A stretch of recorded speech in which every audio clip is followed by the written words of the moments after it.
Hey, welcome back to the Ready State. First of all, trigger warning, we're going to talk about food, so just heads up.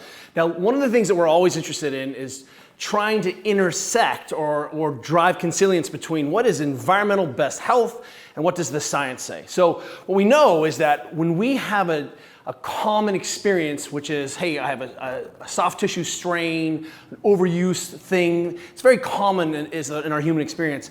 But in order to heal that, we need early and controlled loading. That's what tissues need.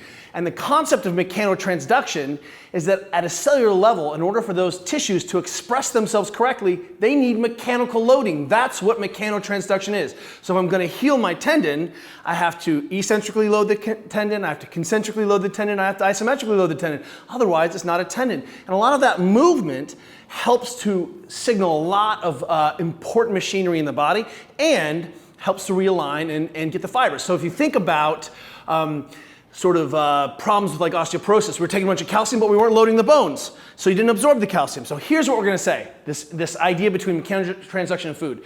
Some of the best practices are that we need to eat a little bit more collagen and connective tissue. That could be offal, that could be bone broth, that can be eating skin, cooking your meat on the bones. All of these things are going to be vital and important.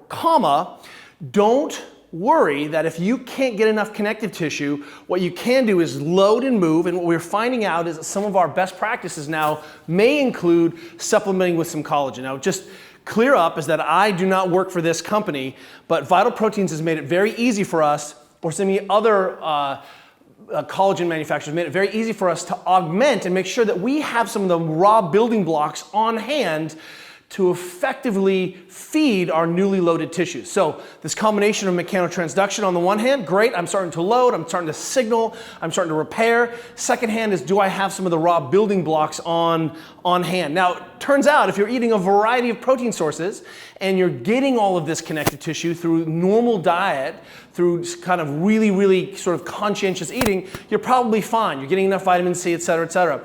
But what we're looking for is, how do I jumpstart this program? So what we found, and what the research is currently saying, is that if we can get 10 to 20 grams, 30 to 60 minutes before exercise with a little bit of vitamin C, at least I'm making sure that I have all of the materials on hand to feed my loaded tissues. So again, trying to say, hey, whole food is always best, but sometimes if I can't control it, maybe I need to supplement with a little collagen. Why?